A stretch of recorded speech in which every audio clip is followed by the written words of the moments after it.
Dia tidak pernah meninggalkan kita, sebab Dia Allah Immanuel, Allah yang selalu menyertai kita dari sekarang sampai selama-lamanya. Beri kemuliaan, tepuk tangan sorak-sorai bagi Tuhan Allah kita yang biasa dan luar biasa. Haleluya.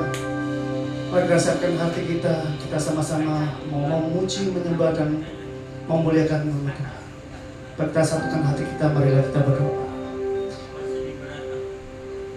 Bapa, kami ucap syukur dan terima kasih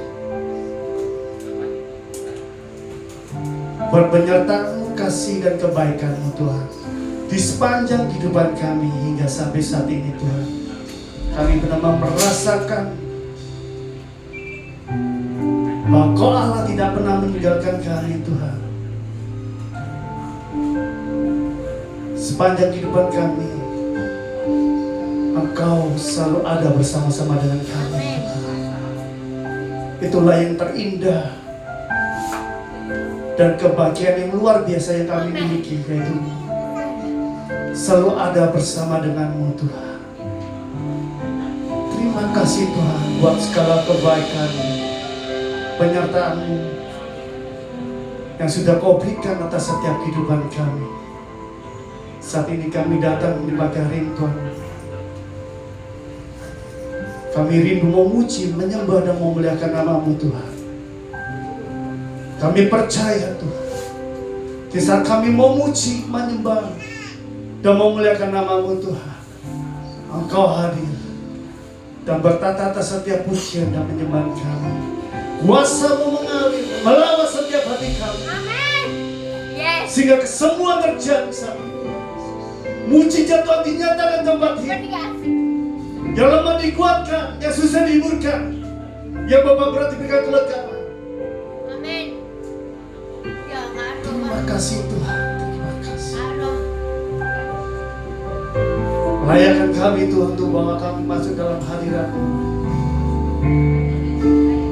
Kiranya Tuhan menyertai ibadah di pagi hari ini, dari awal menengah hingga akhirnya.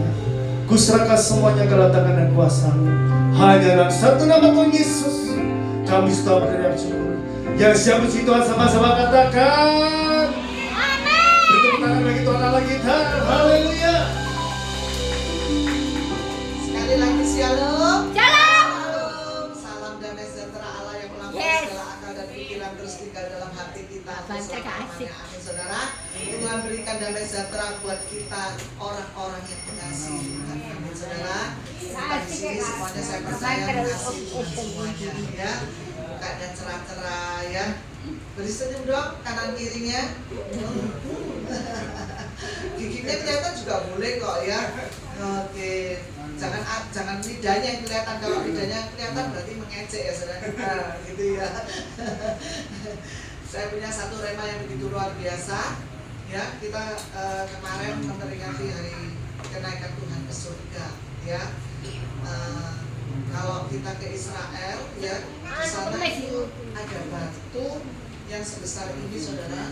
Nah, itu diyakini, dipercaya kalau di sana kaki Tuhan Yesus terakhir menginjakkan di situ untuk naik ke surga. Dan batu itu banyak diciumi orang-orang dari segala penjuru, saudara. Karena mereka percaya itu kaki Tuhan Yesus terakhir di bumi, dan mereka menciumi di batu-batu itu dengan menangis, dicium ya kakinya. Itu mereka merasa Tuhan itu Allah yang begitu luar biasa ya saudara. Jadi pada waktu di Israel, apapun yang ada di sana, orang-orang itu datang untuk menciumi ya saudara. Baik itu tempat kelahiran Tuhan Yesus ya, di kandang yang di dalam gua itu pun mereka menangis di sana ya. Antusias sekali kalau orang ke Israel di sana itu mereka menganggap sesuatu yang sakral ya saudara. Seperti agama saudara kalau mereka naik haji seperti itu ya saudara. Nah, saya punya satu rema yang begitu luar biasa pada pagi hari ini. Yohanes 14 ayat 3 kita baca bersama-sama. 1, 2, 3. Dan apabila Tuhan Yesus itu datang menyediakan tempat bagimu, aku akan datang kembali dan membawa kamu ke tempatku, supaya tempat di mana aku berada, kamu pun akan berada. Luar biasa ya ayat ini saudara. Dan apabila aku telah pergi ke situ kemana saudara? Ke surga. Dan telah menyediakan tempat bagimu. Berarti tempat di surga banyak gak saudara? Banyak. Siapa yang mau ke surga? Amin. Tapi jangan berebut. Gak mau sekarang kan? Gak mau sekarang. Gak mau sekarang ya saudara. Gak usah berebut karena tempat kita banyak di surga ya. Aku akan datang kembali dan membawa kamu ke tempatku supaya di tempat di mana aku berada, kamu pun berada. Oh, cinta sekali Tuhan buat kita saudara. Ya, dulu saya ingat kalau pacaran ya, Pak Rudi di mana, saya ikut di mana. Betul loh saudara, nggak mau ditinggal saya. Betul, di mana ada Pak Rudi di situ ada saya ya. Saudara mungkin pernah ngalami itu ya, Bu Titi ketawa itu. Makanya pernah ngalami. Ketawa itu pasti pernah ngalami. Ya haru. Kalau nggak ketawa berarti belum pacaran ini. Ya nggak tahu. Masih polos itu ya. Ya, kalau dengan orang yang kita kasih, kalau orang itu ada di situ, kita ada di situ setengah mati ya saudara. Ini pun Tuhan ada. Kita ada di mana? Tuhan pun ada di mana? Wah, luar biasa. Kita ngintili Tuhan. Ya Tuhan ngintili kita loh saudara ya. Dikatakan di mana aku berada, kamu pun berada. Wah, luar biasa. Ya, Tuhan itu begitu sayang sama yang kita. Karena itu hari ini merupakan hari yang sangat bahagia bagi kita. Betul nggak saudara? Ada janji Tuhan yang pasti buat kita. Karena di mana Tuhan berada, di situ pun kita berada. Ini Tuhan Raja di atas segala raja, Allah di atas segala Allah. Tuhan yang kita sembah, Tuhan yang hidup, yang naik ke surga, yang mati turun ke neraka, ke dalam kerajaan maut pada hari ketiga, bangkit dari antara orang mati, naik ke surga, duduk di sebelah kanan Allah Bapa. Wah, luar biasa kita disayang Tuhan dengan luar biasa ya saudara. Makanya kita harus patut berbahagia pada pagi hari ini. Amin saudara. Amin. Tinggalkan semua persoalan kita, tinggalkan kesedihan kita. Pagi hari ini kita fokus bahagia bersama Tuhan. Amin saudara. Amin. Kita pujikan satu pujian yang begitu memberkati.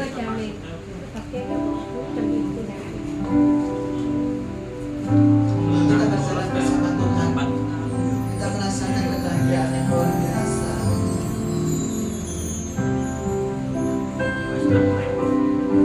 Today I will walk with my hand in God.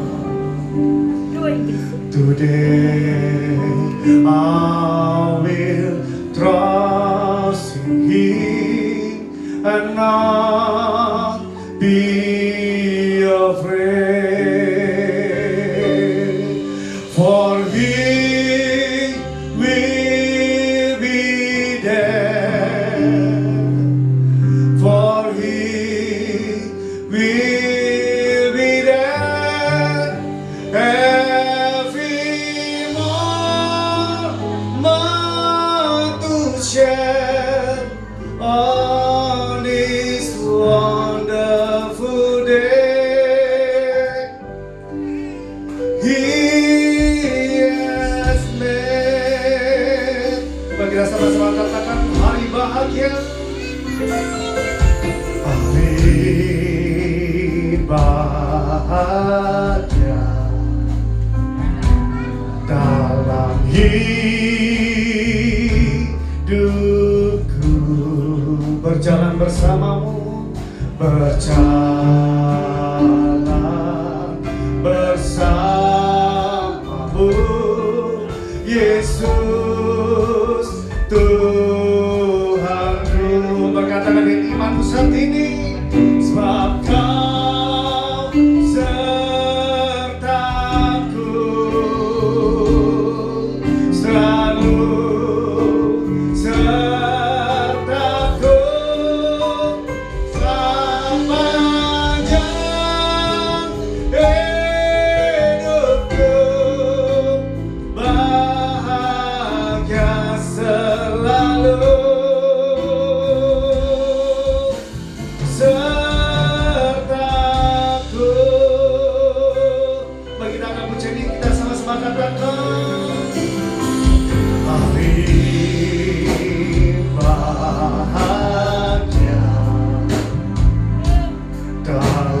hidupku,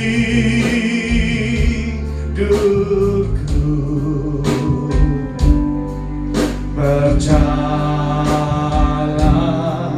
bersamamu, Yesus Tuhanku. Mari kedua tangan katakan dengan hati yang percaya, sebab Kau sertaku. Amin. Selalu sertaku sepanjang hidupku, bahagia selalu sertaku.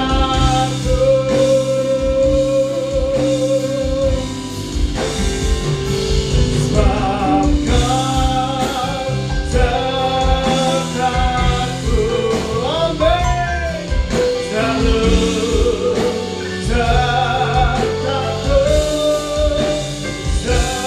sepanjang hidupku, bahagia selalu sertaku. Umat Tuhan yang hadir pagi hari ini yang percaya bahwa Tuhan Yesus selalu beserta dengan kita. Mari kedua tanganmu tinggi-tinggi katakan dengan hati yang percaya. Sebab Kau sertaku, selalu sertaku sepanjang hidupku, bahagia selalu sertaku. Mari katakan lebih lagi di hadapan Tuhan Allah kita dengan hati yang percaya. Sebab Kau sertaku, kiarapa sedekararamu, selalu sertaku sepanjang hidupku, bahagia selalu sertaku.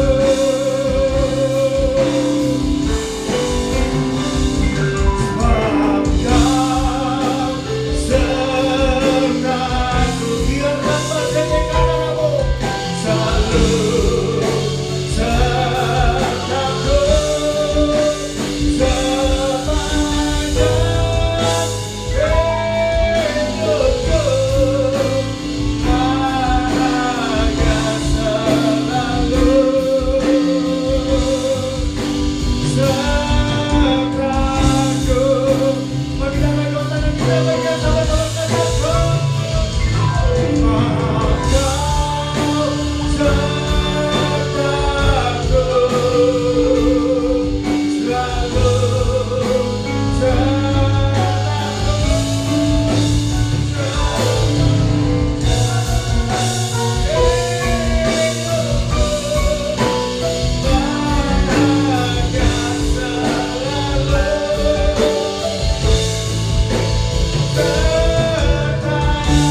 haleluya, haleluya. Syukur, terima kasih buat segala kebaikan-Mu. Haleluya, haleluya. Terpujilah nama-Mu, Yesus. Haleluya.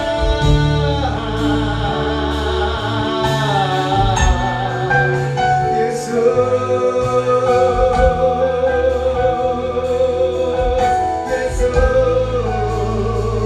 Kiarada kaya rabaya rabaya rabaya rabaya rabaya rabaya rabaya rabaya rabaya. Kiarabaya rabaya rabaya rabaya rabaya rabaya rabaya rabaya rabaya. Oh, haleluya.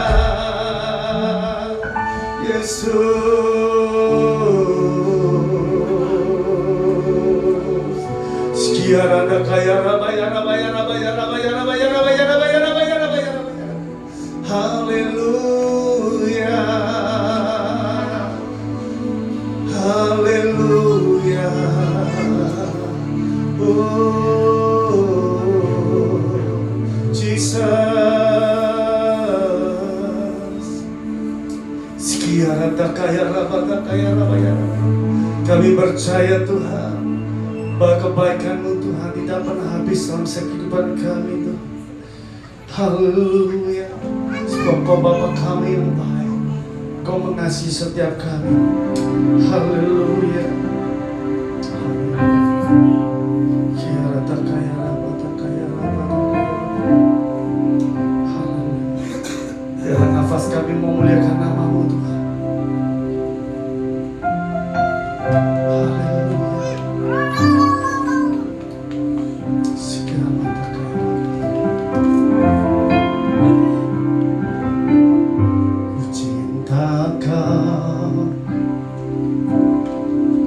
Rahmat-Mu nyata bagiku,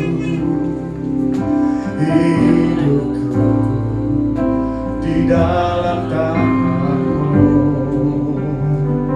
Sejak pagi ku terbangun sampai ku terbalik, ku nanti kebaikan-Mu Tuhan. Sepanjang hidupku Kau setia. Oh, sepanjang hidupku Kau sangat baik. Nafasku memuliakan-Mu. Kebaikan-Mu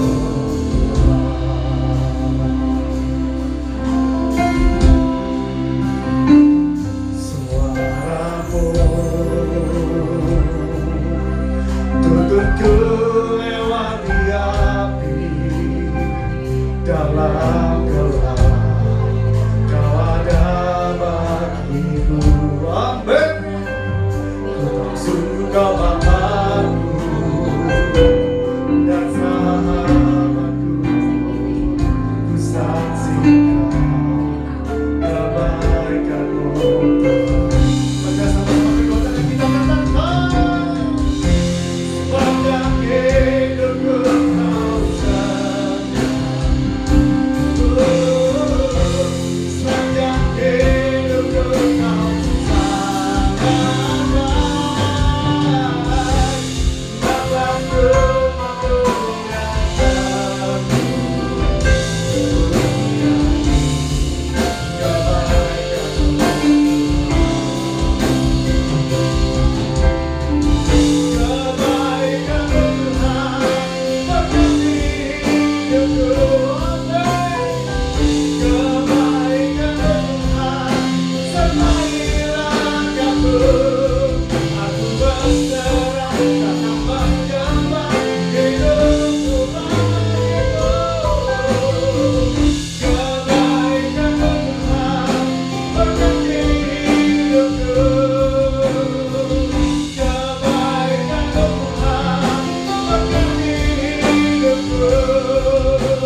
kebijakan-Mu, kasih-Mu, penyertaan-Mu di sepanjang kehidupan kami dari sekarang sampai selama-lamanya. Bahwa Tuhan yang percaya dan diberkati Tuhan, sama-sama katakan.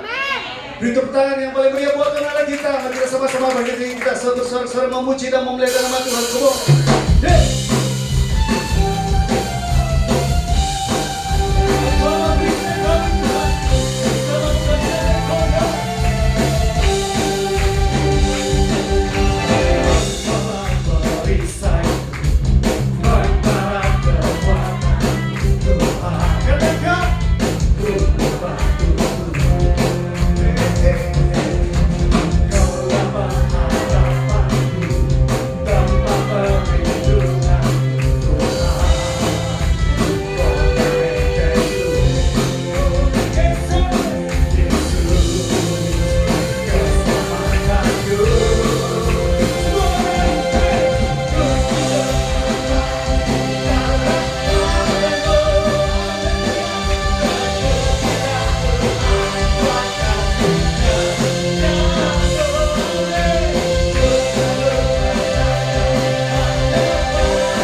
kami persilakan Bapak Ibu dapat duduk kembali dalam hadirat Tuhan. Pagi ini kita akan diberkati oleh pujian yang dibawakan oleh BBI. Sebelumnya kita berikan tepuk tangan yang paling meriah buat Tuhan Allah kita. Kami persilakan.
Pujian yang sudah memberkati kita semua di pagi hari ini.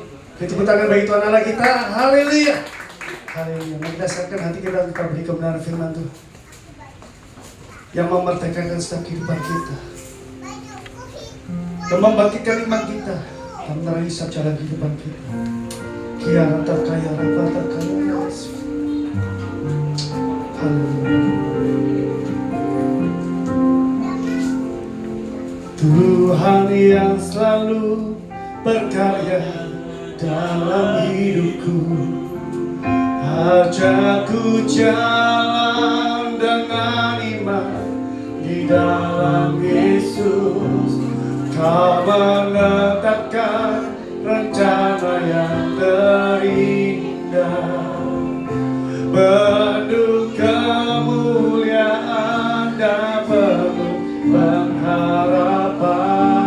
Berkatakan yang iman saat ini, sebab Tuhan mampu, maka semuanya mungkin. Sebab Tuhan berkehendak, maka semuanya jadi.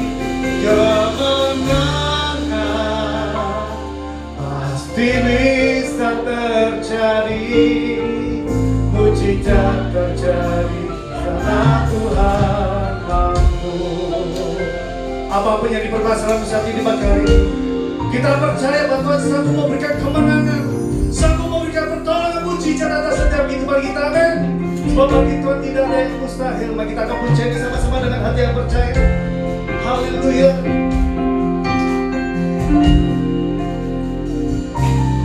Tuhan yang selalu berkarya dalam hidupku, ajakku jalan dengan iman di dalam Yesus. Kau menetapkan rencana yang terindah, penuh kemuliaan dan penuh pengharapan. Katakan dengan hati yang percaya, sebab Tuhan mampu, maka semuanya mungkin. Sebab Tuhan berkehendak, maka semuanya jadi kemenangan. Pasti bisa terjadi, mujizat terjadi karena Tuhan mampu. Mari kita sama-sama begini, kita percaya dengan hati yang percaya. Tuhan mampu, maka semuanya mungkin. Sebab Tuhan berkehendak. Kita sama-sama begini, kita percaya dengan hati yang percaya. Bahwa dengan pasti terjadi setiap kehidupan kita, mujizat terjadi karena Tuhan mampu. Sebab Tuhan mampu, maka semuanya mungkin. Sebab Tuhan berkehendak, maka semuanya jadi kemenangan. Pasti bisa terjadi, mujizat terjadi karena Tuhan mampu. Sebab Tuhan mampu, maka semuanya mungkin. Sebab Tuhan berkehendak, maka semuanya jadi kemenangan. Pasti bisa terjadi, mujizat terjadi karena Tuhan mampu.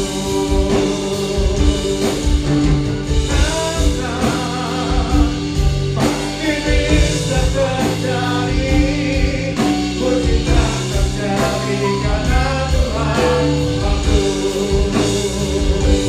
Kemenangan pasti bisa terjadi, mujizat terjadi karena Tuhan mampu. Berikan suara-suara yang dahsyat bagi Tuhan kita.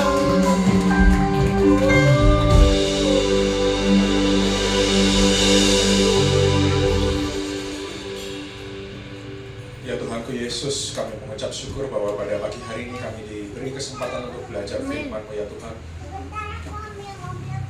Hamba berdoa biarlah firman yang ditaburkan pada pagi hari ini Tuhan, tidak ada satupun yang kembali dengan sia-sia ya Tuhan. Hamba percaya biarlah firman yang Kau taburkan ini Tuhan boleh tertanam, bertumbuh dan menghasilkan buah yang berlipat-lipat kali ganda untuk dipakai memuliakan nama dan menyenangkan hati-Mu ya Tuhan.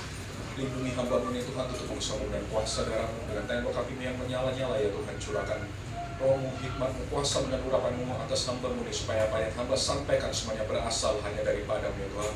Lindungi hamba dan harta benda dan seluruh pekerjaan yang Kau percayakan kepada kami ya Tuhan, kepada hamba-Mu ini, tutup musuh dengan kuasa darah-Mu ya Tuhan Yesus. Dan hamba berdoa ya Tuhan, biarlah apa yang hamba sampaikan semuanya berasal hanya daripada-Mu. Di dalam nama Tuhan Yesus berfirmanlah Tuhan, kami semua siap untuk mendengarkan. Di dalam nama Tuhan Yesus, mari semua yang siap mendengarkan kebenaran firman Tuhan. Amin.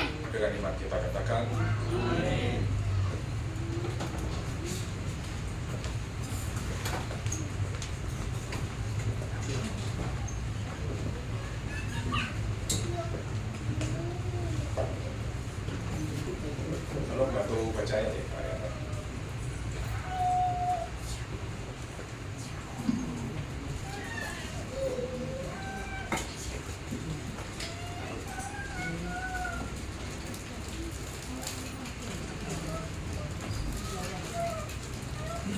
Shalom Bapak Ibu.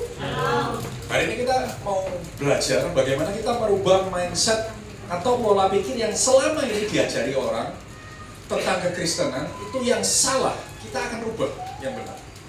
Nah Bapak Ibu, kebanyakan pengajaran yang Bapak Ibu dengar pada umumnya mengajar supaya kita banyak meminta dari Tuhan, ingin sesuatu dari Tuhan, doa dengan tidak henti-hentinya, betul? Betul, semua diajar apa? Kalau minta sama Tuhan, doa jangan berhenti, jangan putus, doa terus, minta terus sama Tuhan, betul? Gak salah. Tapi yang mau kita rubah cara pandangnya adalah bagaimana hubungan kita dengan Tuhan yang benar. Bapak Ibu tahu nggak sih, ketika kita membangun sebuah hubungan dengan Tuhan, Tuhan itu maunya seperti apa? Ada beberapa contoh yang diberikan Tuhan, dan ini sebuah ciri khas, sebuah pola yang ditunjukkan oleh Tuhan bahwa ini loh maunya Tuhan, bahwa ini loh hubungan yang sehat seperti sudut pandang Tuhan. Ini loh yang Tuhan mau. Contohnya apa? Kita buka kembali ke PowerPoint. Jadi Bapak Ibu, kalau melihat di dalam Alkitab hubungan kita dengan Tuhan, itu Tuhan selalu umpamakan seperti seorang suami istri, kemudian seperti seorang papa dan anak, kemudian seperti seorang sahabat. Ada juga yang mengatakan Tuhan memberikan perumpamaan seperti seorang guru dan murid.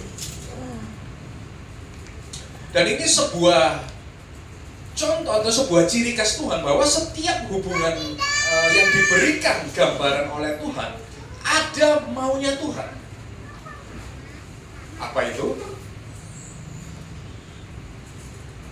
Next.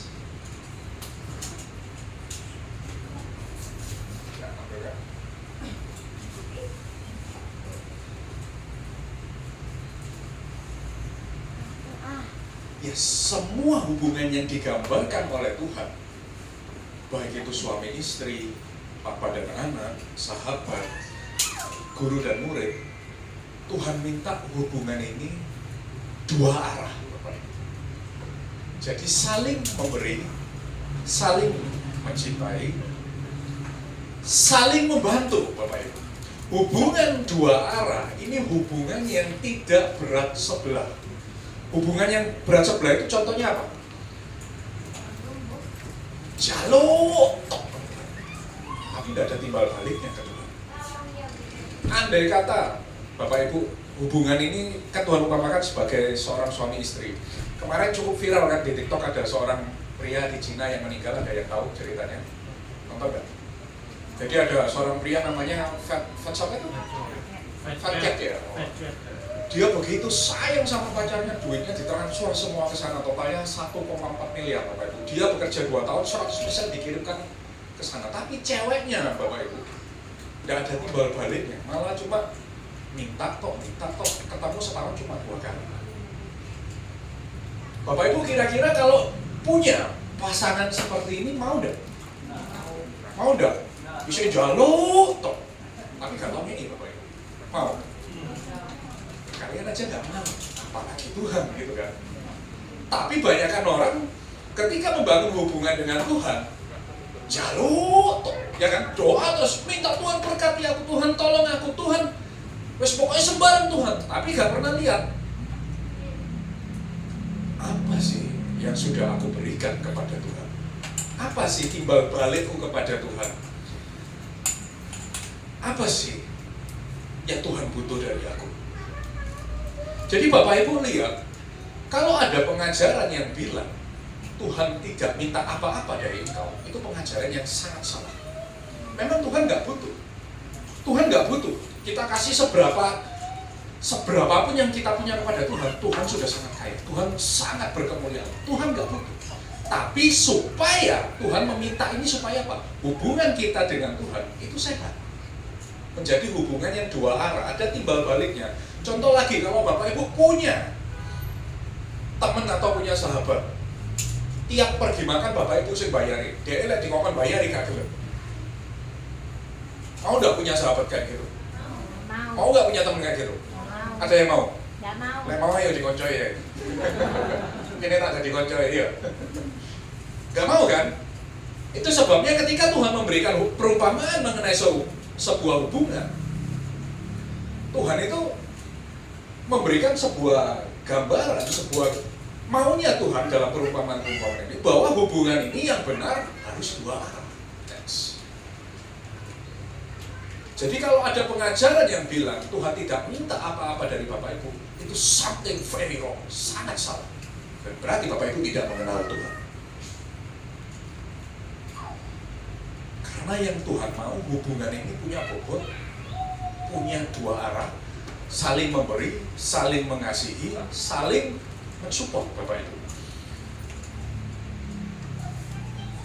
Dan saya mau merubah mindset Bapak Ibu di dalam kekristenan supaya apa? Kristen kita jangan sampai jadi Kristen pengemis sama Tuhan. Tahu Kristen pengemis apa? Jaluk tok ke Tuhan, tapi tidak ada timbal baliknya ke Tuhan. Tidak ada pengen tahu Tuhan ini maunya apa. Gak mau belajar. Aku disuruh Tuhan apa? Apa tugas utamaku? Nanti kita akan semakin belajar. Nanti kita akan bahas bahwa ternyata Tuhan itu memang minta, menuntut kita. Jadi jangan beranggapan bahwa Tuhan tidak minta apa-apa dari kita, itu salah.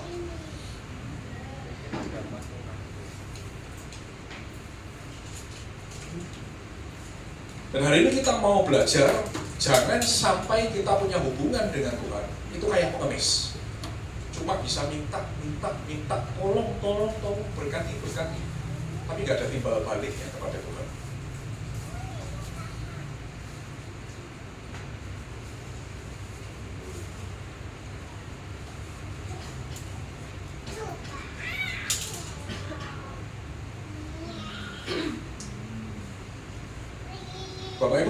Bapak Ibu kira-kira percaya nggak kalau Tuhan itu menuntut atau meminta sesuatu dari kita? Yakin nggak? Atau Bapak Ibu beranggapan Tuhan wes kaya, Tuhan udah berkuasa, ngapain minta nuntut kita? Yang benar yang mana? Tuhan ada minta nggak dari kita? Hah? Nggak minta apa-apa dari kita.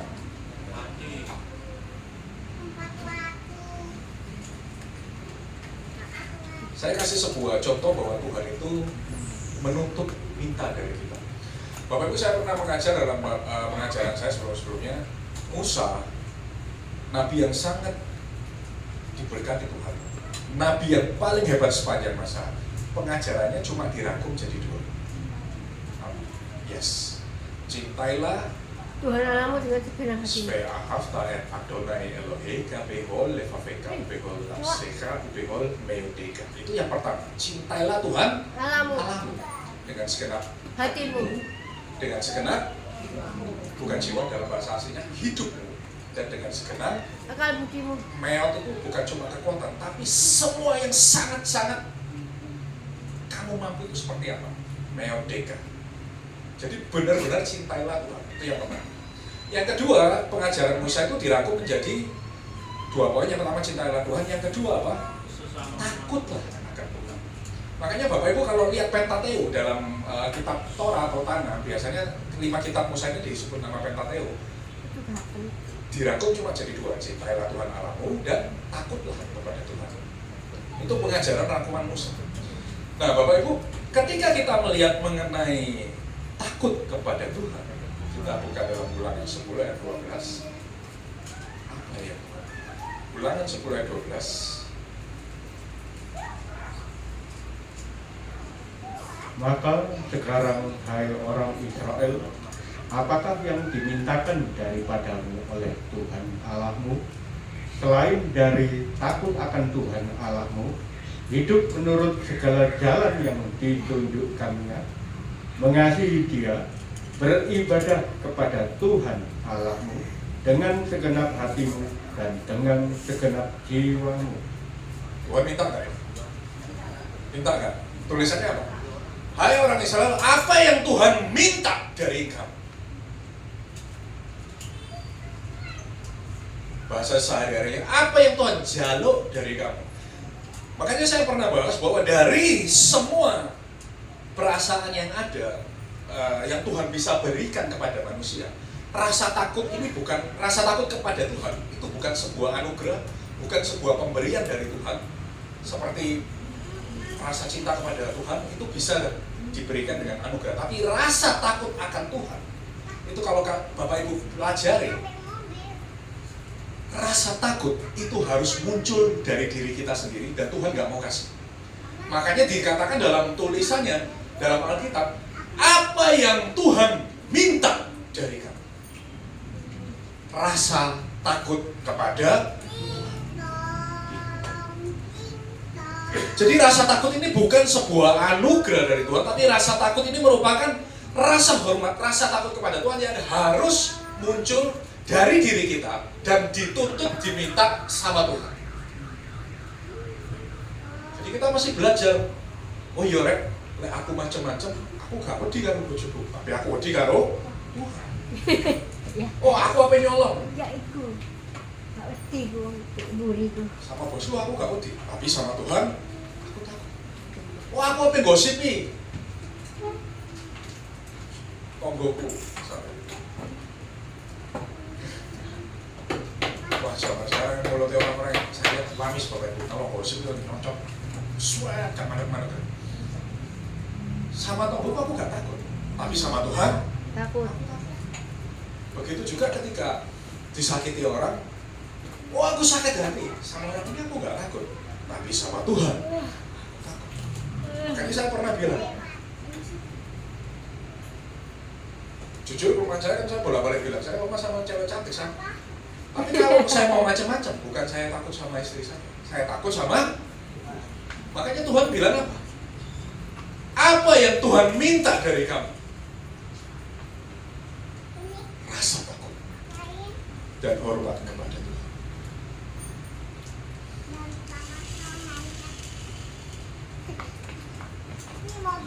Ini salah satu contoh Bapak Ibu. Dari ayat ini kira-kira Tuhan Yesus minta nggak dari Bapak Ibu? Minta sesuatu nggak dari Bapak Ibu? Kenapa? Karena Tuhan mau hubungan ini dua arah. Contoh lagi bahwa semua pengajaran Bapak Ibu, jujur yang bilang Tuhan nggak minta apa-apa dari kita, itu pengajaran yang sangat salah. Karena semakin kita pelajari, semakin kita tahu bahwa hubungan ini dengan Tuhan harus selalu dua arah. Contoh lagi, next. Kita lihat beberapa orang yang dipakai Tuhan dengan luar biasa. Tuhan meminta kepada mereka nggak? Minta. Musa diminta Tuhan jadi apa? Gembalakan Domba. Tuhan minta sesuatu dari Musa nggak? Daud diperintahkan apa? Jadilah raja Israel. Salomo diperintahkan apa? Membangun bait suci. Tuhan minta nggak kepada Salomo? Minta dulu. Paulus diperintahkan Tuhan, diminta Tuhan apa? Beritakan Injil kepada bangsa-bangsa non-Israel. Dan yang terakhir Petrus, Bapak Ibu.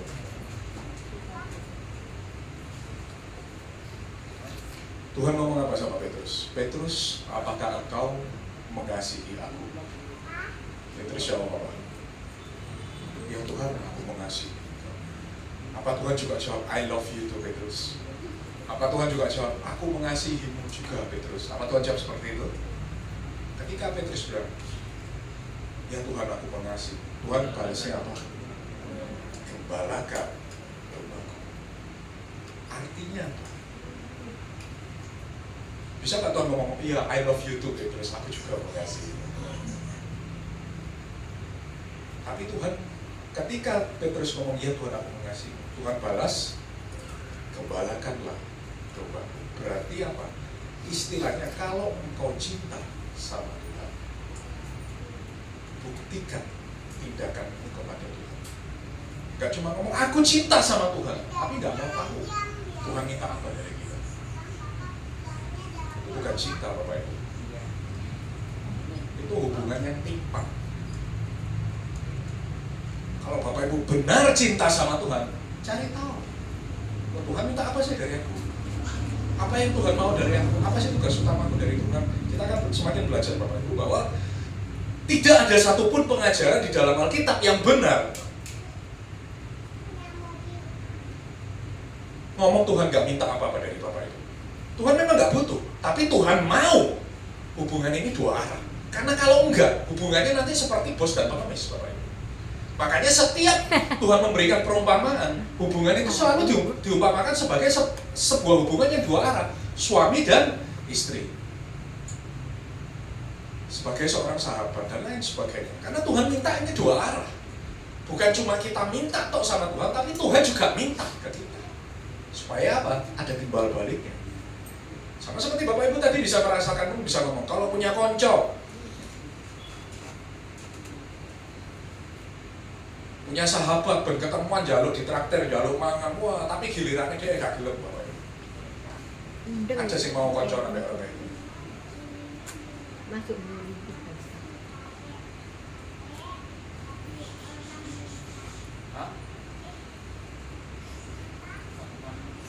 Coy,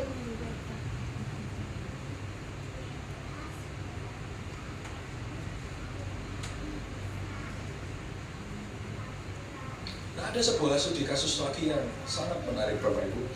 Next, kita berikan hubungan dengan Tuhan, bahwa sebenarnya Bapak Ibu, saya ngomong, hamba Tuhan itu tidak perlu fokus mengajar gimana cara mendapat berkat.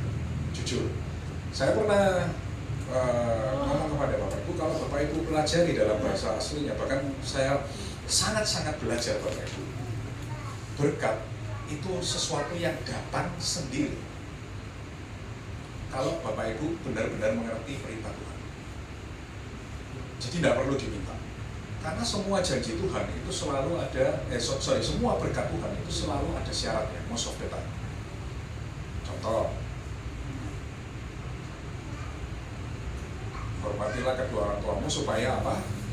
Panjang, umur muda, lain sebagainya. Contoh lagi, Tuhan Yesus pernah ngomong apa? Carilah dahulu kerajaan Allah dan kebenarannya, baru apa? Segala sesuatunya semuanya akan ditambahkan padamu. Bapak Ibu kalau belajar di dalam Alkitab itu ada 7 macam berkat yang mengikuti orang, mengikuti anak domba dan mengikuti kita Bapak Ibu. Ada ketenaran, kemasyuran dan lain sebagainya, kekayaan, kemakmuran dan lain sebagainya, itu terjadi otomatis Bapak Ibu. Asal Bapak Ibu benar-benar mengerti maunya Tuhan dan perintah Tuhan. Makanya kalau ada pengajaran yang fokus ya, oh kita harus berdoa meminta kelimpahan kepada Tuhan, tapi tidak mau tahu Tuhan minta apa, ya tidak bakal dapat Bapak Ibu. Ada sebuah contoh yang menarik Bapak Ibu. Ini saya rangkum, Bapak Ibu kalau baca dari kitab 1 Raja-Raja, 1 Tawarik, 2 Tawarik, ini semua rata-rata ceritanya mengenai berbagai kehidupan raja-raja. Bapak Ibu, yang menarik adalah setiap raja-raja itu tidak berpegang kepada hukum Tuhan, atau dia tidak menjalankan maunya Tuhan. Biasanya nggak diberkati, atau kerajaannya runtuh, atau dibunuh anak buahnya, atau masa pemerintahnya itu pendek. Contoh, Rehabeam, nanti Bapak Ibu baca, karena kita nggak mungkin baca satu-satu ya. Di 2 Tawarik 12, 1-14, Rehabeam ini anaknya Salomo, tapi dia tidak mau berpegang kepada perintah Tuhan. Jadi akhirnya kerajaannya kokot Bapak Ibu, nggak bertahan lama, nggak diberkati Tuhan. Kemudian Yosafat, kita lihat, ketika Yosafat berpegang kepada perintah Tuhan, menjalankan perintah Tuhan, kerajaannya kokoh. Terus ganti lagi, Raja Ahazia. Ketika dipegang Raja Ahazia, dia ada mau nurut perintah Tuhan, dia nggak patuh kepada Tuhan, akhirnya apa? Kerajaannya nggak berlangsung lama, dia mati dibunuh. Next, Yotam berpegang kepada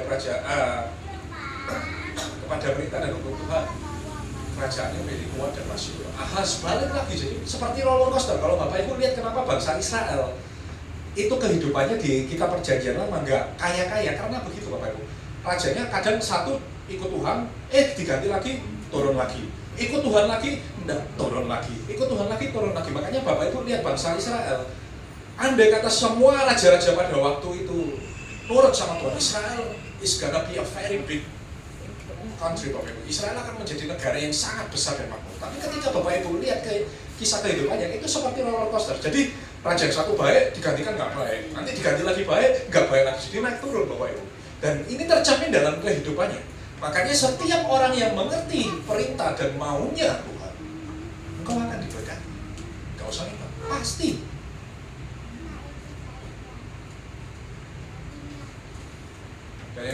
kalian juga contohnya Ahaz dan lain sebagainya. Nah, ada satu yang saya mau bahas, yaitu mengenai Hizkia. Ini yang sangat menarik Bapak Ibu, bahwa Hizkia ketika menerima kerajaan, itu kerajaannya istilahnya nggak makmur Bapak Ibu, nggak besar. Besok.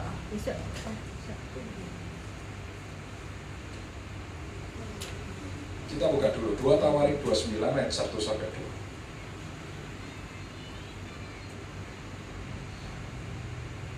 Hizkia berumur 25 tahun pada waktu ia menjadi raja, dan 29 tahun lamanya ia memerintah di Yerusalem.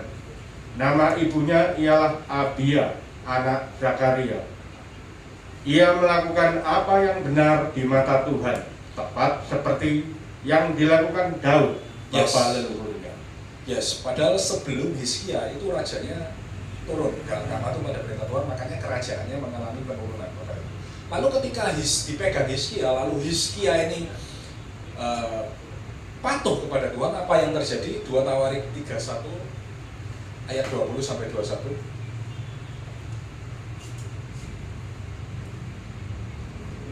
Demikianlah perbuatan Hizkia di seluruh Yehuda. Ia melakukan apa yang baik, apa yang jujur, dan apa yang benar di hadapan Tuhan Allahnya. Dalam setiap usaha yang dimulainya untuk pelayanannya terhadap rumah Allah dan untuk pelaksanaan Taurat dan perintah Allah, ia mencari Allahnya. Semuanya dilakukannya dengan segenap hati, sehingga segala usahanya berhasil. Yes, Bapak Ibu, it's like a story. Bapak Ibu kalau baca ceritanya, dia melakukan dulu apa yang benar di hadapan Tuhan, baru dikatakan apa? Segala usahanya dibuat berhasil. Nah, pertanyaannya, diberkati dulu baru menjalankan perintah Tuhan, atau menjalankan perintah Tuhan dulu baru diberkati? Jalankan perintah dulu.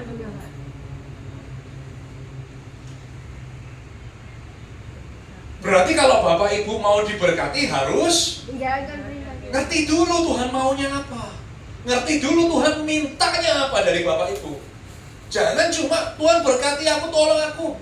Kenapa banyak orang merasa doanya tidak dijawab? Karena mereka nggak mau tahu maunya Tuhan itu apa. Apa yang Tuhan minta. Jadi istilahnya apa? Seperti pengemis. Tuhan tolong, Tuhan berkati, Tuhan ini itu. Tapi nggak mau ngerti. Tuhan minta apa dari engkau? Makanya pengajaran yang benar bukan fokus gimana cara mendapatkan berkat, tapi fokus kepada Tuhan. Karena kalau Bapak Ibu fokus kepada Tuhannya, berkat itu datang sendiri, serius. Dan ini ada contohnya. Menjalankan perintah Tuhan dulu, baru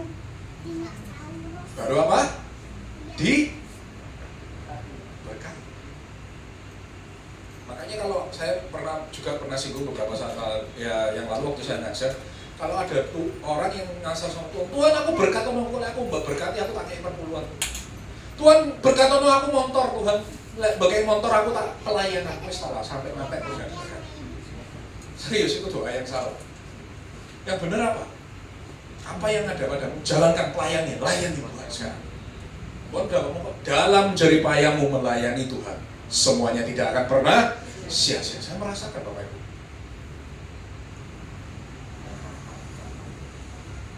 Dari saya bukan siapa-siapa, saya terus melayani Tuhan sampai sekarang. Saya berusaha mengerti maunya Tuhan. Apa tugas utama saya? Perintah Tuhan saya jagai supaya jangan sampai saya melanggar.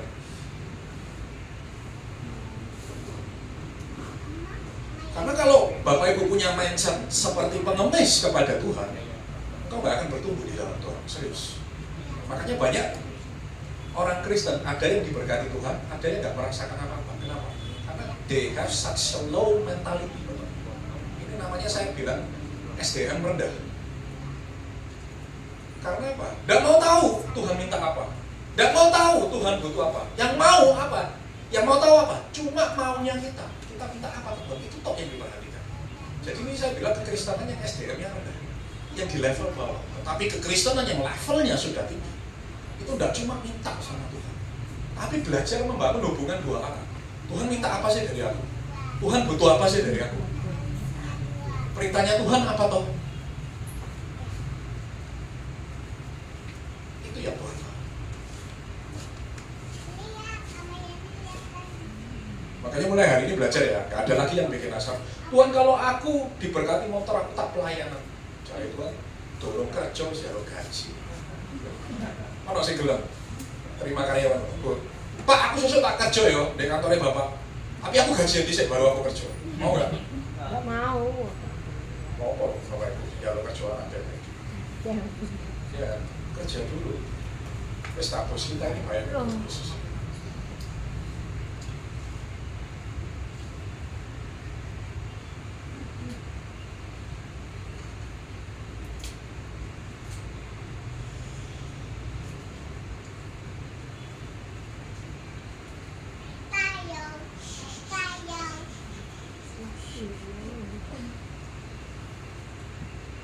Next, PowerPoint. Oke, sekarang kita akan review hari ini apakah hubungan kita ini sudah dua arah dengan Tuhan. Saya kasih beberapa contoh. Next. Yes. Kita bagi menjadi 3 poin utama. Next, turunkan lagi. Yes. Bapak Ibu, ketika Bapak Ibu melihat hubungan Bapak Ibu dengan Tuhan, Bapak Ibu harus cek ketiga hal ini. Apakah Bapak Ibu sudah punya atau belum? Kalau belum, berarti hubungan Anda belum dua arah. Yang pertama, bahwa Bapak Ibu itu harus mengerti perintah dan hukum-hukum Tuhan. Dan ini tidak bisa selesai dalam satu hari, Bapak Ibu. Kenapa? Karena perintah Tuhan itu sangat banyak.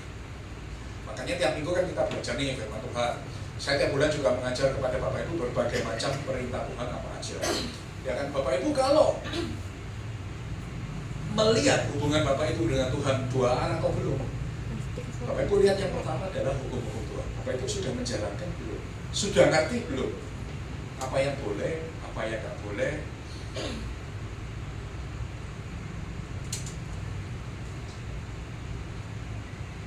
Contoh, hari yang ke-7 kita diperintahkan Tuhan untuk apa? Hari yang ke-7 kita disuruh apa? Bahasa aslinya beristirahat. Kita rubah sekarang dimodernkan, yaitu kita beribadah di rumah Tuhan untuk menunjukkan bahwa kita ini bisa lah berarti dari pekerjaan kita beristirahat untuk beribadah kepada Tuhan. Pak, aku gak gelem ibadah.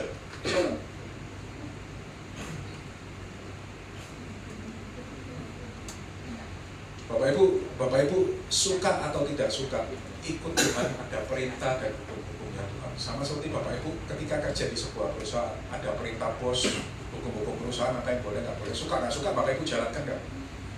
Mau nggak mau tetap jalan. Kalau kan, ya kan kerja nanti Bapak Ibu nggak digaji. Sama juga ketika kita ikut Tuhan, suka nggak suka itu perintah Tuhan. Makanya kalau orang yang mau melihat hubungannya itu dua arah dengan Tuhan atau tidak, Bapak Ibu harus cek, aku ini sudah kenceng nggak jalanku menurut perintah dan hukum Tuhan. Bukan berdasarkan persepsi, tapi berdasarkan hukum Tuhan. Nah sekarang saya mau tanya, Bapak Ibu cinta Tuhan nggak? Cinta. Cinta Tuhan nggak? Siapa yang cinta Tuhan? Amin. Cinta Tuhan? Amin. Cinta Tuhan? Beneran? Benar. Tuhan ngomong apa? Yohanes 14 ayat 15. Yohanes 14 ayat 15. Jikalau kamu mengasihi aku, kamu akan menuruti segala perintah. Nah, jika kamu mencintai Tuhan, akunya Tuhan, Yesus, jika kamu mencintai aku, kamu akan menuruti segala perintah. Makanya cinta Tuhan, cinta Tuhan. Kalau istilahnya ngomong tok, itu udah terus. Ya toh, aku cinta Tuhan, aku sayang Tuhan. Artinya mana kan? Makanya Tuhan ngomong apa? Kalau kamu cinta aku, Harus. kamu akan menjalankan perintahku. Perintahnya Tuhan apa? Hukum-hukum Tuhan itu banyak sekali. Salah satunya ya kita beribadah tiap hari Minggu di sini hari yang ke-7. Kenapa? Bapak Ibu, saya sampai even liburan di luar negeri pun saya akan hari ke-7 akan usahakan cari gereja, Bapak Ibu. Karena ini perintah Tuhan. Kita harus beribadah. Dan banyak lagi perintah Tuhan lain. Dan kita pernah belajar cinta dalam bahasa Ibrani artinya apa? Ada yang masih ingat? Cinta dalam bahasa Ibrani yang menggunakan kata al-havah yang artinya aku memberi. Jadi kalau cinta cuma aku ngomong tok, itu bukan cinta. Itu beda. Makanya kalau Bapak tadi kan Bapak Ibu saya tanya, cinta Tuhan enggak cinta Tuhan? Oh, cinta. Apa pemberianmu untuk Tuhan? Salah satunya ya, kalau kamu mencintai Tuhan, jalankan mereka. Baru kalian Bapak Ibu akan merasa hubungan ini bukan satu arah, bukan cuma minta toh, tapi kita juga bayar harga menjalankan perintah Tuhan. Jangan dikira menjalankan perintah Tuhan itu gampang loh. It's a lot of things Bapak Ibu, banyak godaan, banyak ini itu dan lain sebagainya. Kita bayar harga menjalankan perintah Tuhan. Tapi ini bukti cinta kita kepada Tuhan, makanya hubungan itu bisa berlanjut jadi dua arah.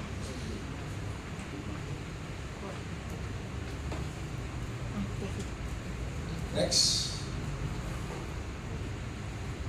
Yes, yang kedua, yang pertama hukum Tuhan, ada hukum persembahan, ada hukum ibadah, ada hukum kepada sesama. Nanti Bapak Ibu, saya yakin Bapak Ibu kalau sering baca Alkitab ya pasti mengerti. Kita juga sering review hukum Tuhan. Yang kedua adalah belajar mengenai cinta dan takut kepada Tuhan. Jadi Bapak Ibu kalau mau hubungan ini dua arah dengan Tuhan, Bapak Ibu harus punya yang namanya cinta kepada Tuhan. Aku memberi kepada Tuhan. Jadi memberi itu nggak harus nggak harus uang. Dan bahkan saya sangat tidak setuju ya dengan beberapa pengajaran. Apa yang ada padamu kalau engkau cinta Tuhan, berikan kepada Tuhan, transfer ya kepada Tuhan ya. Itu pengajaran yang sangat sesat. Karena Bapak Ibu kalau lihat di dalam Alkitab, Tuhan itu ketika memberikan perintah persembahan, saya pernah bahas, itu sesuai apa? Kemampuan. Bapak Ibu lihat, yang kaya yang mampu suruh kasih apa? Kambing, lembu, domba. Kalau enggak mampu, Tuhan suruh bilang apa? Kasih tekukur. Kalau masih enggak mampu lagi di bawah borong disuruh kasih apa? Tepung. Intinya apa? Bukan semua disuruh kasih Tuhan, tapi beri sesuai kemampuanmu. Yang penting Tuhan minta apa? Ada persembahan. Kenapa? Karena ini bukti cinta kita kepada Tuhan. Makanya kalau ada hamba Tuhan yang mengajar, semua yang ada padamu kalau engkau cinta Tuhan, kasihkan itu kepada Tuhan. Itu nggak sesuai firman Bapak Ibu. Makanya Bapak Ibu lihat pengajaran saya nggak pernah. Saya nggak pernah maksa jemaat, harus gini. Ini rumah Tuhan Bapak Ibu. Kalau Bapak Ibu cinta Tuhan silakan. Kalau Bapak Ibu nggak mau ya juga silakan. Saya percaya rumah Tuhan ini diberkati Tuhan. Amin. Karena ini rumah yang berdiri atas kasih karunia. Berapa banyak saya lihat ya pengusaha besar diganti di contoh Tuhan dan dia lagi yang lebih besar. Dan it's nothing for them. Jangan beranggapan Tuhan yang butuh kita. Kita bisa memberi untuk membuktikan cinta kita kepada Tuhan. Kita harus terima kasih. Tapi kalau yang salah adalah engkau sama sekali tidak memberi untuk Tuhan.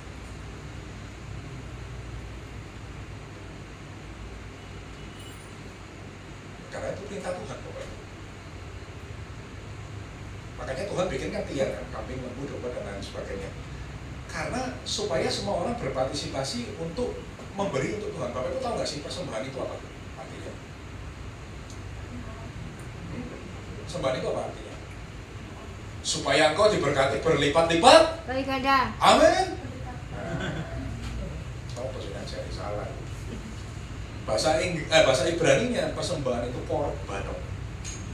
Dari akar kata kof, res, dan be, yang artinya untuk mendekat. Jadi kenapa Tuhan menuntut semua orang memberi persembahan, baik yang kaya, menengah, bahkan yang tidak mampu pun dituntut Tuhan memberi persembahan. Supaya dengan persembahan ini kita bisa mendekat kepada Tuhan. Maka pulanglah, terimalah berkat berkali-kali lipat ganda. Amin. Seneng tau lah nih gue nonton. Bapak Ibu hari ini memberi 50.000, pulang terima 100 kali lipat ganda. Iya. Bapak pikir gereja ini tempat gak ada anak duit. Aduh. Bukan, Tuhan memberikan pengajaran supaya jemaat itu bisa mendekat kepada Tuhan. Apapun yang ada, berikan sesuai kemampuanmu. Tapi yang salah kalau tidak memberi. Karena Bapak Ibu kalau lihat dalam pengajaran, ada tiarnya loh. Tuhan nggak maksa, oh ya nggak mampu harus beli kambing lembu domba. No, diberi sesuai kemampuannya. Tapi Tuhan tuntut, minta semua memberi persembahan. Bahkan Bapak Ibu lihat, kalau ada yang tidak memberi persembahan di perjanjian lama, dihukum apa enggak? Dihukum apa enggak? Hukum loh. Jadi Bapak Ibu bayangkan, itu bukan karena istilahnya mata duitan, bukan. Karena Tuhan mau persembahan ini bukti cinta kita kepada Tuhan. Jadi hubungan ini bisa dua arah. Paham nggak Bapak Ibu? Sama seperti tadi, kalau seorang sahabat punya teman, wow, dia traktir terus, tapi di ngomong traktir gak gelap. Seneng nggak punya teman kayak gitu? Makanya sama Tuhan dibikinlah perintah-perintah hukum ini supaya hubungan ini bisa dua arah. Tuhan juga pasti minta hubungan ini enak kan? Tuhan nggak cuma ngasih toh, tapi Tuhan juga terima. Siapa sih yang nggak senang? Sama juga dengan seorang bapak dan anak. Kalau anaknya jahat toh dikongkon gak gelem, nggak mau kan?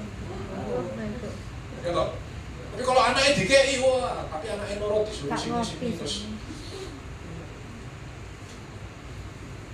Nah, inilah yang dimau Tuhan, hubungan dua arah. Yang ketiga, ya ini banyak orang yang nggak mau tahu dan tidak mau cari tahu, yaitu mengenai, saya pernah bahas ini, tugas utama. Setiap dari kita adalah percaya Tuhan pasti minta sesuatu. Kalau Bapak Ibu tidak punya tujuan dari Tuhan, apa bedanya kita dengan binatang? Soal itu saya. Ya kan, kalau kita sudah diberikan sebuah tugas utama dari Tuhan, jalankan.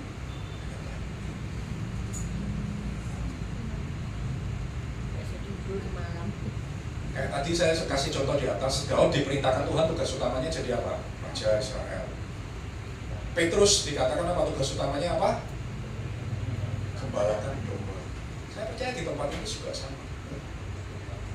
Ada yang dipercayakan Tuhan jadi diakan di tempat ini. Udah layani aja di sini sampai engkau dipanggil Tuhan. Kadang yang jadi masalah apa? Udah dikasih tahu Tuhan tugas utamanya nggak bisa terima. Akhirnya nggak tepat sasaran dan itu menjadi apa? Kalau nggak tepat sasaran apa? Dosa. Makanya ada banyak diakan hamba Tuhan nggak diberkati, walaupun mereka pelayan. Kenapa? Karena pelayanan mereka nggak tepat sasaran. Dosa dalam bahasa Ibrani-nya itu kan menggunakan kata help yang artinya tepat sasaran. Kalau pelayananmu nggak tepat sasaran, engkau disuruh Tuhan melayani di sini,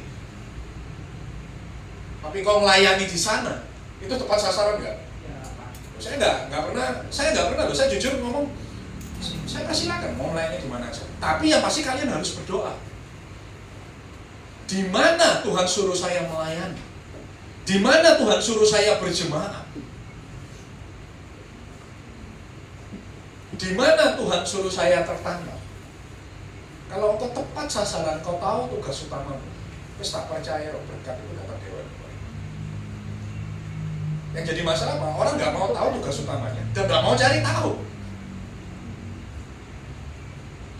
Ada banyak gereja yang lebih bagus dari tempat ini, betul nggak? Betul. Saya bisa ke gereja yang lebih bagus, saya bisa melayani di tempat yang lebih mewah dan lain sebagainya. Tapi saya tahu tugas utama saya harus melayani di tempat ini. Makanya sampai mati, saya akan melayani di sini. Saya pernah cerita beberapa saat yang mau pindah Jakarta, saya bukan mikir yang lain, saya mikir rumah Tuhan ini loh gimana. Karena saya diperintahkan Tuhan di sini. Dan setiap orang itu punya tugas utamanya masing-masing. Ada yang disuruh mungkin jadi WL, ada yang disuruh jadi main musik, ya main musik. Ada yang multimedia, rehearsal, happy. Ayo ini Tuhan sesuai dengan tugas utamamu. Saya juga pernah kesaksian juga kan, saya kasih sebuah contoh, ada gembala disuruh jadi gembala malah jadi penginjil. Diberkati nggak? Berkati nggak? Pelayanan loh itu. Bayangkan udah pelayanan bayar harga, buang waktu, buang uang, tapi nggak diberkati. Kenapa? Karena pelayanannya nggak tepat target, tidak sesuai targetnya Tuhan, melenceng. Sesuatu yang melenceng dari Tuhan itu namanya dosa. Jadi dosa itu bukan cuma melanggar perintah Tuhan, tapi dosa itu ketika engkau tidak tepat sasaran di hadapan Tuhan.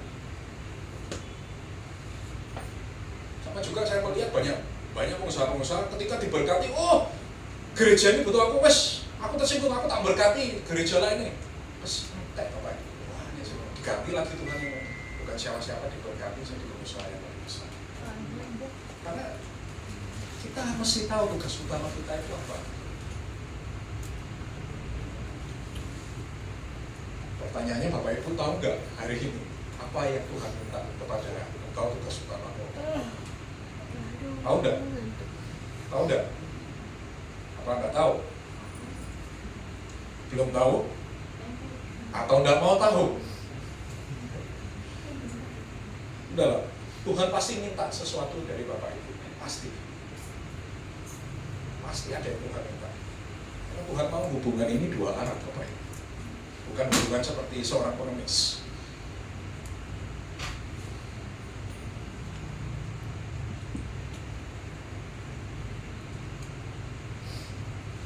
Sekarang saya tanya, Bapak Ibu, Tuhan perhitung-hitungan apa enggak kalau sama Bapak Ibu? Enggak. Tuhan perhitung-hitungan enggak sama Bapak Ibu?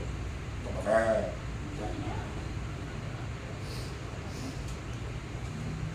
Tapi di Alkitab kok enggak loh Bapak Ibu? Makasih banyak contoh Bapak Ibu.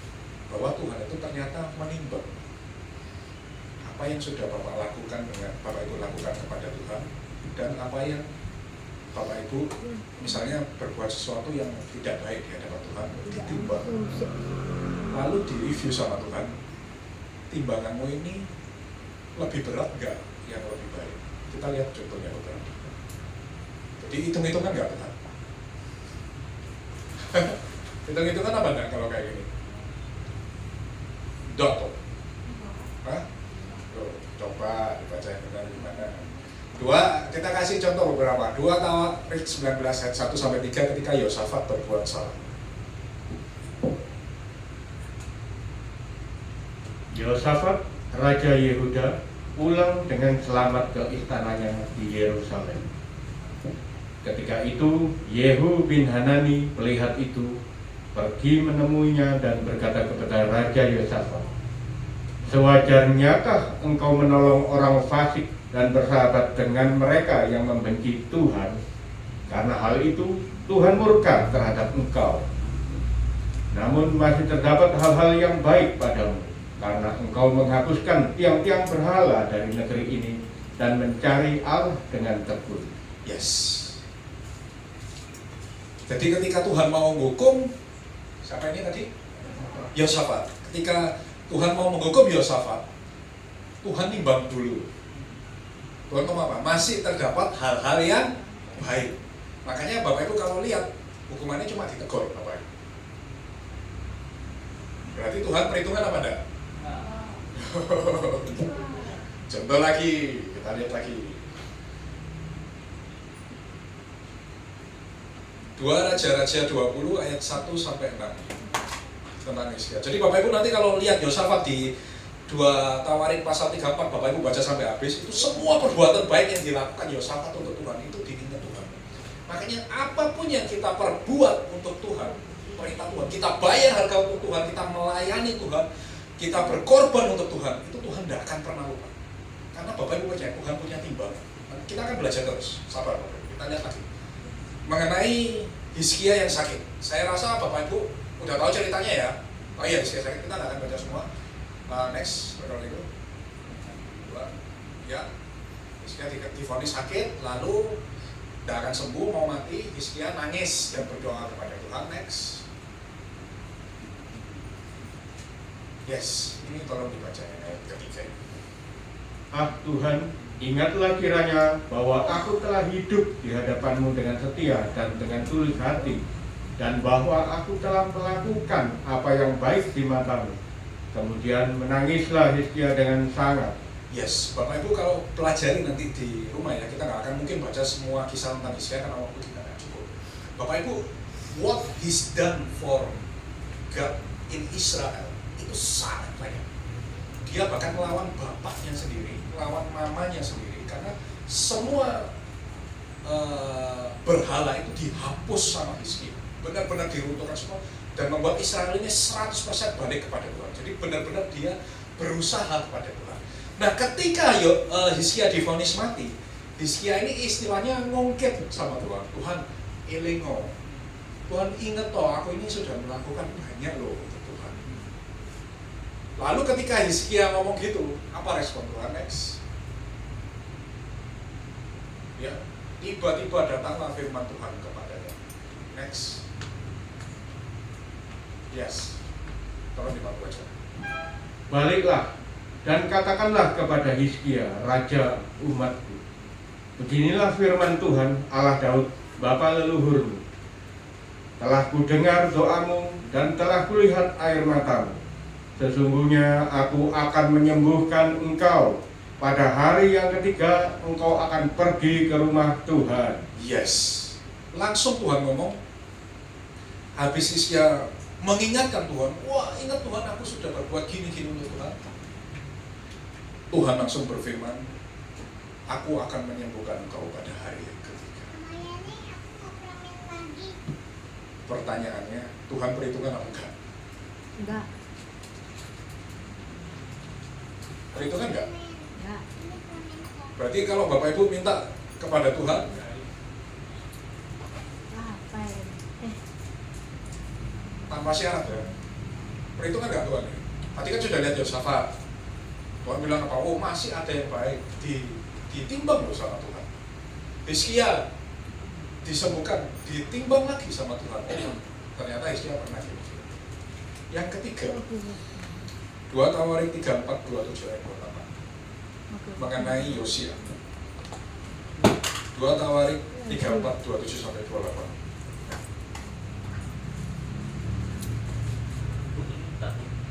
Oleh karena engkau sudah menyesal dan engkau merendahkan diri di hadapan Allah pada waktu engkau mendengar firman-Nya terhadap tempat ini dan terhadap penduduknya.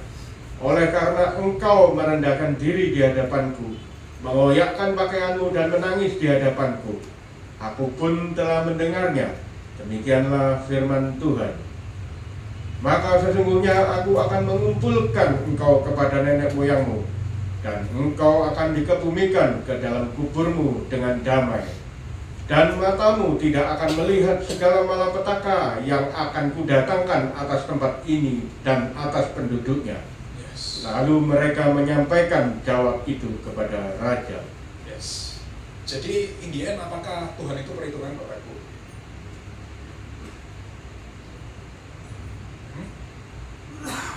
Kalau nggak perhitungan kan harusnya nggak boleh ditimbang kan? Kita minta apa aja kan harusnya dikasih, betul nggak? Jadi menurut Bapak Ibu perhitungan apa enggak? Tuhan sama sekali tidak perhitungan Bapak Ibu. This is the best God yang ada di seluruh muka bumi. Tuhan bukan perhitungan, tapi Tuhan menimbang Bapak Ibu. Jujur kalau apapun yang kita sacrificing untuk Tuhan, itu hal yang kecil bagi Tuhan, dan Tuhan balas itu berlipat-lipat kali ganda karena saking Tuhan itu tidak perhitungan. Tapi di satu sisi Tuhan itu harus adil Bapak Ibu. Betul nggak? Kalau semua orang cuma minta tok sama Tuhan, lalu yang sudah susah payah sama Tuhan nggak diperhitungkan, adil nggak Tuhan? Jadi Bapak Ibu harus tahu bahwa Tuhan bukan perhitungan. Tuhan is the best God. Pokoknya Bapak Ibu cari di semua muka bumi ini. Menurut saya ini Tuhan Yesus, ini Tuhan yang terbaik. Tuhan yang hidup, Tuhan yang punya kuasa. Pokoknya saya bangga melayani Tuhan seperti Tuhan Yesus. Nah, I don't want any other God. I just want to be with Him. Tapi Bapak Ibu mesti melihat bahwa Tuhan suka menimbang supaya apa? Adil Bapak Ibu. Makanya ketika kita meminta sebuah mujizat kepada Tuhan, kadang ada yang mujizatnya dijawabnya lama, kadang ada yang dijawabnya cepat. Bapak Ibu lihat Hizkia, jawab mujizatnya cepat gak? Cepat, karena ketika ditimbang sama Tuhan, apa yang sudah dia perbuat untuk Tuhan sangat luar biasa banyak. Jadi kalau Bapak Ibu tidak punya sesuatu yang ditawarkan kepada Tuhan, tapi minta toh, kira-kira timbangannya gimana Bapak Ibu? Berat sebelah enggak? Makanya dari awal saya bilang hubunganmu dengan Tuhan harus dua arah. Tuhan yang gak akan perhitungan dengan Bapak Ibu kalau Bapak Ibu juga tidak perhitungan dengan Tuhan. Apa sih yang Tuhan mau dari aku? Apa sih yang Tuhan butuh dari aku?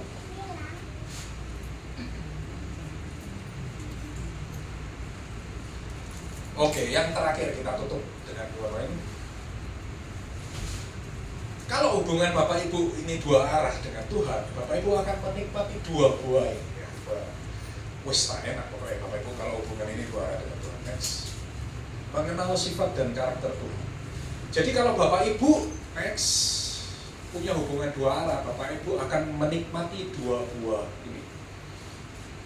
Hubungan dua arah, nikmatnya apa? Dua buah. Enak juga kan? Ingat lagi. Hubungan dua arah, nikmatnya apa? Dua buah. Yang pertama, jalanmu itu akan dijaga Tuhan. Ini pasti Bapak Ibu. Apabila hubunganmu dengan Tuhan itu dua arah, jalanmu ini pasti dijaga Tuhan. Kenapa? Bapak Ibu percaya atau tidak, di dalam setiap kita hidup, kita ini pasti disuruh ada saatnya kita mengambil keputusan. Betul nggak? Antara kita melangkah ke sini atau kita melangkah ke sana. Setuju? Betul. Semua pasti harus mengambil keputusan. Dan ketika hubunganmu dua arah dengan Tuhan, engkau dekat dengan Tuhan. Ketika kamu mengambil sebuah keputusan yang salah, Tuhan itu pasti akan kasih tanda, Tuhan pasti akan kasih alarm dirimu. Tuhan pasti tidak akan tinggal diam. Pasti ada sebuah tanda dari Tuhan, jangan ke sini. Kenapa? Karena hubunganmu dua arah dekat dengan Tuhan. Orang yang hubungannya dua arah dengan Tuhan, dekat dengan Tuhan, itu pasti peka kepada suara. Sama seperti saya tahu suara Bu Yeni, karena saya anaknya Bapak 30 tahun. Ya. Kan nggak mungkin siapa? Stacy yang ngomong terus tak kira, oh itu suara Bu. Bukan. Suara Bu Yeni ya, kayak ngebar teko aja, aku ngerti, oh itu suara Bu. Kita berhubungan sudah 30 tahun, sama juga ketika Bapak Ibu dengan Tuhan.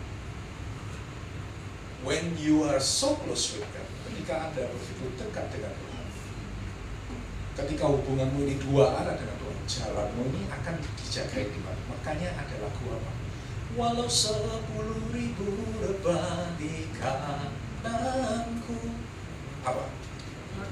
Takkan ku goyah, sebab Yesus sertaku. Itu Daud yang nulis.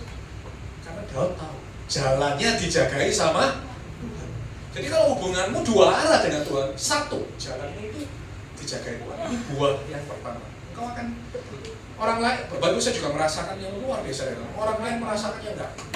Yang menurut saya lebih parah dari yang saya alami, padahal yang kita hadapi itu sama gitu. Tapi outputnya itu berbeda.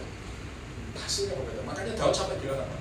Walau 10.000 lebah di kanan, tak akan aku goyah. Sebab engkau beserta. Jadi buah yang pertama Bapak Ibu akan dijaga Tuhan di jalan. Ketika mengambil keputusan yang tepat saat penting. Yang kedua, kita singkat. Next, beruntung ya. Saya pernah bahas kata beruntung ini tidak ada Bapak Ibu di dalam Alkitab. Tapi supaya Bapak Ibu paham, kita kasih sebuah contoh. Next, ada dua contoh kata beruntung yang ditulis dalam Alkitab. Ulangan 29 dan 9. Next, ya baca bahasa Indonesianya. Ya, silakan. Sebab itu lakukanlah perkataan perjanjian ini dengan setia, supaya kamu beruntung dalam segala yang kamu lakukan. Yes, Bapak Ibu kalau baca dalam terjemahan bahasa Indonesia yang Bapak Ibu lihat dalam Alkitab sekarang dikatakan lakukan semua perintah Tuhan dengan setia supaya kamu beruntung dalam segala pekerjaan yang kamu lakukan. Beruntung itu apa? Oh, ya kalau Chinese bilangnya hoki. Woi, wong itu kok diberkati? Hoki. Wong itu kok menang undangan? Hoki. Tapi di dalam Alkitab tidak ada kata beruntung Bapak Ibu.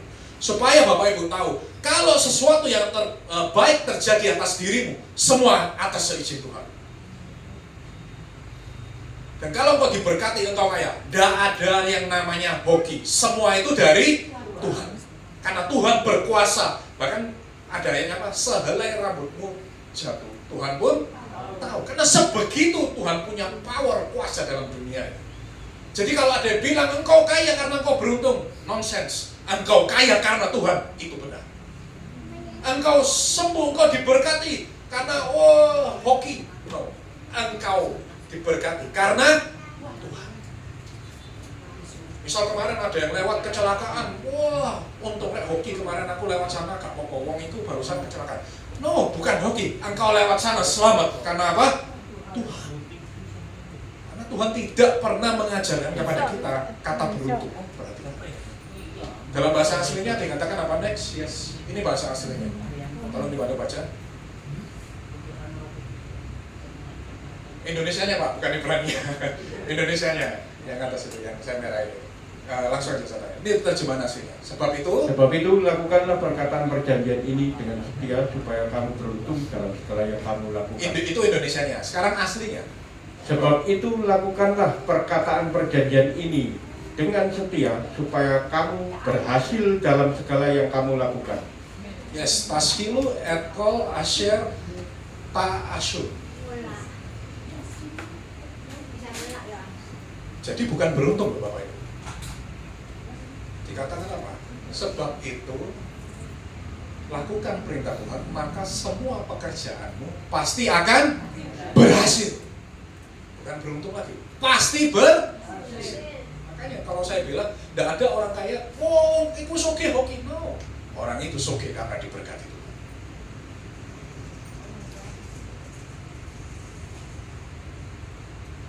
Jadi kata pengajaran kata hoki, sial di dalam Alkitab itu tidak ada Bapak. Karena Tuhan mau semua jemaatnya mengerti, baik buruk ataupun baik, kalau terjadi semuanya itu atas seizin Tuhan. God have full power. Tuhan punya kuasa penuh dalam dunia ini. Jadi tidak ada yang namanya kebetulan. Contoh lagi, next. Yosua 1 ayat 8. Itu Yesus satu itu. Janganlah engkau lupa memperkatakan kitab Taurat ini, tetapi renungkanlah itu siang dan malam, supaya engkau bertindak hati-hati sesuai dengan segala yang tertulis di dalamnya. Sebab dengan demikian perjalananmu akan berhasil dan engkau akan beruntung. Yes, perjalananmu akan berhasil dan Beruntung. beruntung bahasa Indonesianya, tapi dalam bahasa aslinya tidak ada kata beruntung Bapak Ibu. Lebih dahsyat lagi bunyinya. Next. Ya dibaca Pak, bahasa Ibraninya Pak. Janganlah engkau lupa memperkatakan kitab Taurat ini, tetapi renungkanlah itu siang dan malam, supaya engkau bertindak hati-hati sesuai dengan segala yang tertulis di dalamnya. Sebab dengan demikian kamu akan berhasil kemanapun kamu pergi dan berkelimpahan. Yes. Tasliyah and taskil artinya apa? Tasliyah itu berhasil dan berkelimpahan. Bapak Ibu bayangkan, bukan beruntung. Jadi Bapak Ibu bisa lihat bahwa di dalam Alkitab itu tidak ada kata beruntung. Kalau engkau diberkati, bukan hoki, bukan kebetulan. Engkau diberkati, itu buah dapat dari Tuhan. Menjalankan perintah Tuhan. Makanya Tuhan bilang apa? Janganlah engkau lupa memperkatakan, merenungkan istilahnya perintah Tuhan ini, supaya apa? Kamu akan berhasil kemanapun kamu pergi, berhasil apapun yang engkau perbuat, dan engkau akan berkelimpahan. Makanya saya pernah bahas, orang yang ikut Tuhan berkelimpahan itu bukan sebuah permintaan, tapi sebuah fasilitas dari Tuhan. Semua orang yang ikut Tuhan dan berpegang kepada perintah Tuhan pasti mengalami kelimpahan, kecuali ada yang salah. Pasti.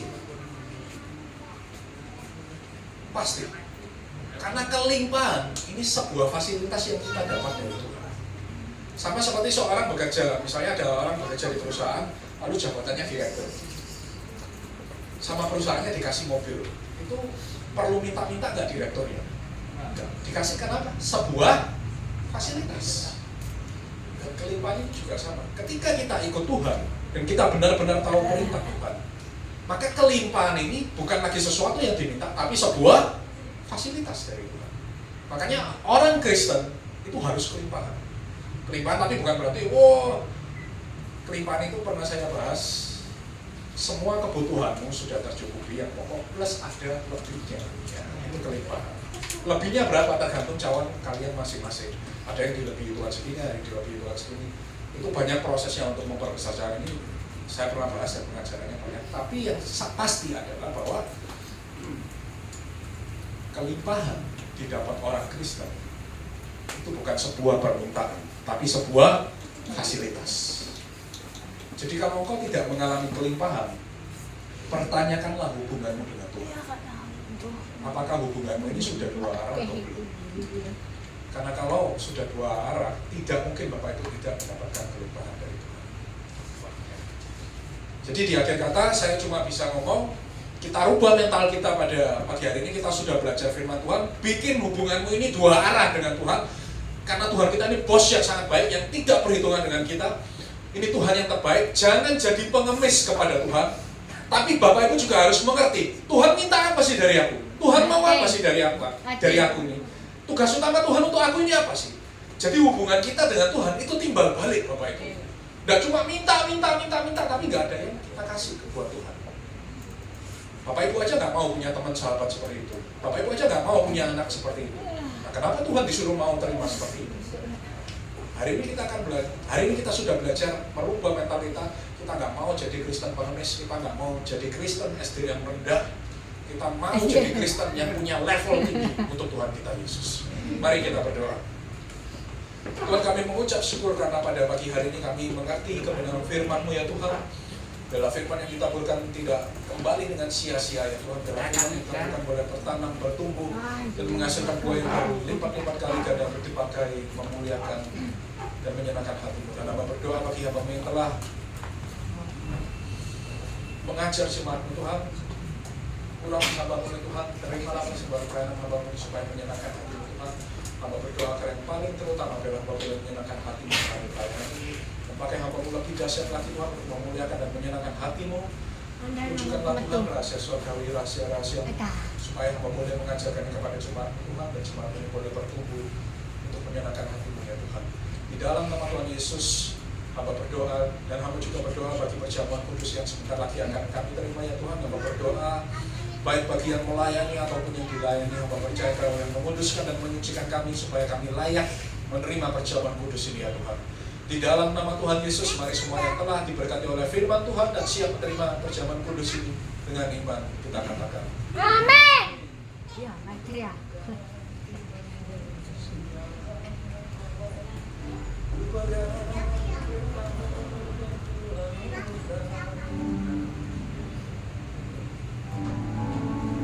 Jamuan set belum. Belum persembahan.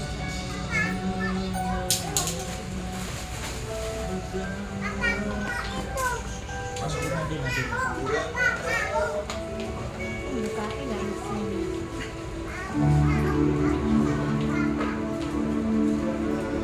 Firman-Mu siang dan malam, ku pegang perintah-Mu dan ku lakukan. Engkau tahu ya Tuhan, Engkau tahu ya Tuhan, tujuan hidupku hanyalah untuk menyenangkan hati-Mu. Merenungkan firman-Mu, siang dan malam, ku pegang perintah-Mu dan ku lakukan. Engkau tahu ya Tuhan, tujuan hidupku adalah untuk menyenangkan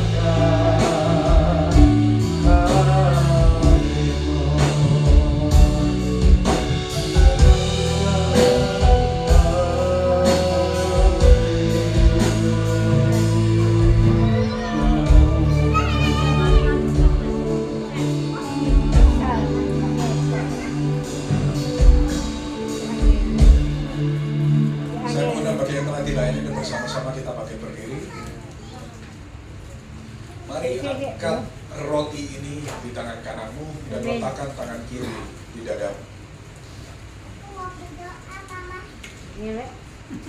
Demikianlah firman Tuhan. Bukankah roti yang terpecah-pecahkan ini merupakan peringatan akan tubuh Yesus yang diserahkan bagi kita? Dan tanda persekutuan kita dengan tubuh Yesus. Mari kita makan dengan iman dalam nama Tuhan Yesus.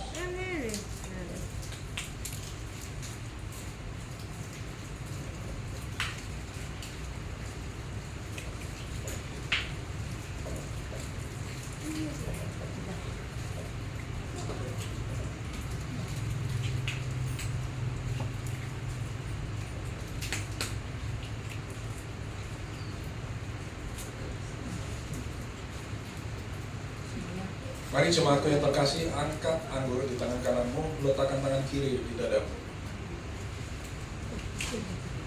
Demikianlah firman Tuhan. Bukankah cawan ini adalah bukti perjanjian baru kita? Amin. Dan bukti persekutuan kita dengan darah Yesus? Amin. Mari kita minum dengan iman dalam nama. Mari kita letakkan cawan anggurnya. Angkat kedua tanganmu, mari kita berikan penyembahan kita yang terbaik bagi Tuhan kita Yesus. Saya percaya penyembahan yang kita berikan boleh menyenangkan hati Tuhan kita Yesus. Katakan haleluya, haleluya. Haleluya, Jesus.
bersyukur karena pada pagi hari ini kami boleh diberi kesempatan untuk menerima perjamuan kudus-Mu Tuhan. Hamba berdoa bagi semua yang menerima perjamuan kudus-Mu, biarlah yang lemah boleh dikuatkan Tuhan.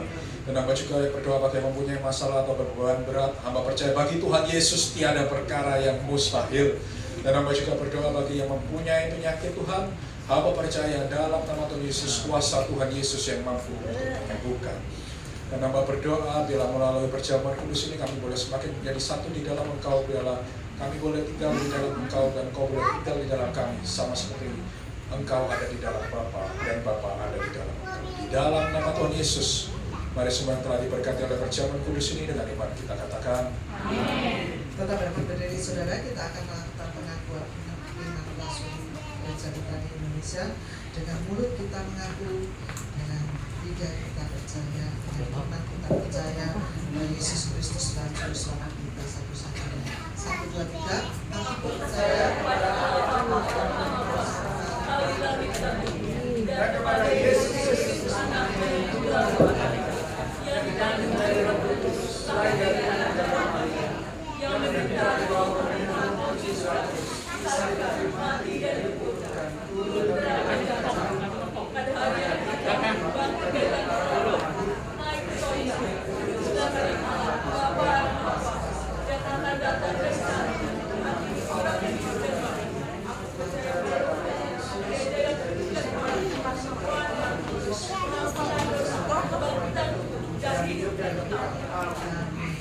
silakan duduk saudara.